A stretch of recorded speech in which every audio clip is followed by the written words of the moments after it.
So, Eustacia, I just want to say it's a pleasure meeting you today. It's an honor. So many people know about you and your daughter. You are truly an inspiration for so many parents and kids out there. You're here today at Truman State University for the Disability Conference. You're our keynote speaker. How do you feel being here today? Well, I feel honored, and I hope I can live up to it. What will you be talking about today? I know you could say you can go on forever, but what is your main purpose here today at Truman State University? Well, I think what I'm after right now is for people to understand how much we change, that the brain is fluid, and Temple is now 66 years old, and I look at huge changes that have come over her in the last 10 years. We feel somehow we only change when we're growing up. No, we don't. We change all our life. And part of it is because she has been interviewed by people like you, has to speak up about what she really feels, has to make business deals with all her cattle industry. All of that has changed her. And as she said, I think it was only last Christmas, well, the older I get, the less autistic I am. Well, as you know, your daughter, she was diagnosed with autism at a very early age. And, back then, autism was not very well known as it is now. Are you just surprised how much autism, how it's like now it's becoming very common and you're seeing more people are doing whatever it takes to? I think what's interesting is probably it was always there. We didn't recognize it. We called them retarded. We tucked them away in institutions. We didn't know what we know neurologically. Temple, when she was very little, she couldn't speak. She didn't play peekaboo. She didn't want to smile, and she didn't want to be touched. And I knew something was awfully wrong. And I took her to Children's Hospital in Boston to old Dr. Bronson Crothers. And he studied her, and he did not suggest that she go into an institution. He suggested that she have speech lessons. And he recommended a Mrs. Reynolds. And you say, how does it all look today? I think what puzzles me and worries me is, could I do today what I could do then? Temple was 2 years old when she started with Mrs. Reynolds, and it took her till she was nearly 5 to learn to speak. I think one of the reasons that she learned to speak was that she wanted to talk. And as we all know, she hasn't stopped talking ever since. She has been a huge inspiration and a big part of the agricultural livestock industry. And you said it all started in high school on a little farm. Oh, that's a lovely question. Yes, she went to a high school for teenagers with autism, and it was in New Hampshire, and it had a farm. And in those days, it was horses she was crazy about. And adolescence is very hard for these children. They've worked very hard. Temple worked hard from the age of 2 on to learn how to do the different things. Now, all of a sudden, Mother Nature says, well, throw away the rule book. You're going to have a new body, new clothes, new friends, new social customs. It's all going to change. That's hard for all children. For those on the spectrum, it's really hard and discouraging. So she went to this high school where there was a farm, and she, as I said, was in love with horses, and this became her fascination. She stopped studying, and it wasn't so much that I wanted her to go to college. I hadn't thought that far.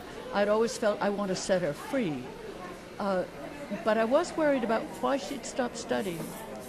And Henry Patey, who was headmaster of that school at that time, said, let her go ahead and watch the horses. Forget about the studies. It doesn't matter if she loses 2 years. When her body grows up, she will get back to studying. It happened exactly the way he said.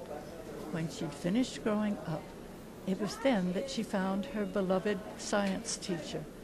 He'd been there all along, but she couldn't see him or hear him. till her body finally finished growing up.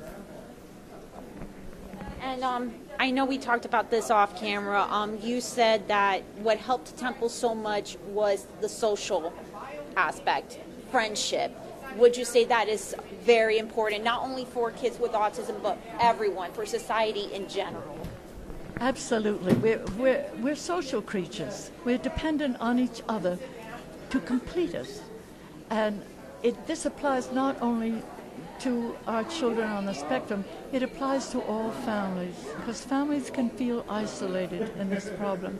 They feel that those around them don't understand and are bewildered, and often, quite understandably, if you don't understand, you just move away from something. You don't want to be offending anybody, but that isolates parents and it isolates children. What I see looking back on Temple's life is all the people who befriended her, who helped her, who guided her, supported her, and who taught me. We both had to learn along the road together. And I think it worked. For all those parents out there who are suffering with their kid because they just found out their kid was diagnosed with autism, and they don't think their kids will be normal. I'm sure a lot of people said the same thing about Temple, but look what happened to her. You told me off camera, your daughter, she's a ray of hope. Yes, she is. And after all, normal, what is normal, and normal for what? Depends upon what you want to do. She is a ray of hope. Now let's see, there was something else I was going to say to you about the family, I guess, that they need help and affection along the way. They can't do it alone. Nobody can do it alone. And you can't Google friendship. What would you'll be speaking very shortly to all the people in, who suffer from everyday disabilities, and a lot of them have come a long way. Do you see your daughter in a lot of these people? Oh, yes. Oh, the same problems repeat over and over. And one of the first ones is, and I will say it later on today, is the way in which they respond, as you and I are responding to each other right now. In a way, I am who I think I am, but I'm also who you think I am. And you are who you think you are. You're also who I think you are. And it feels to us right now as if what we're doing is social and conscious. Actually, most of it is neurological. And that's what's missing or incomplete in our children one way or another. They don't understand that. Also, what you and I are doing right now has no physical reality. We're just exchanging ideas, stories about the past. All children on the spectrum are specific. They think in terms of the floor, the microphone here, the pretty necklace that you're wearing. They can't understand the idea of something.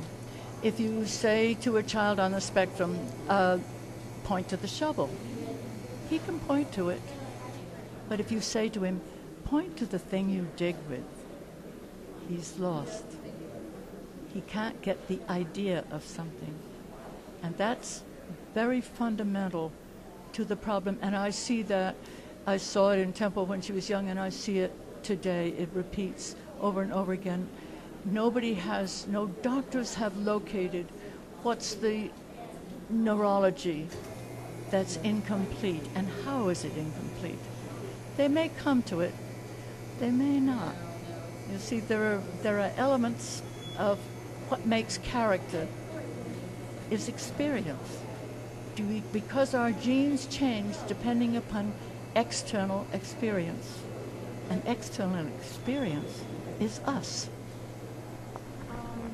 Is there anything else that I didn't ask you that you want to add? Oh, thank you, my dear. No, but let us keep in touch with each other. We can do that by radio. I do a lot of radio interviews on the telephone, and I'd love to do another one for you. And thank you so much.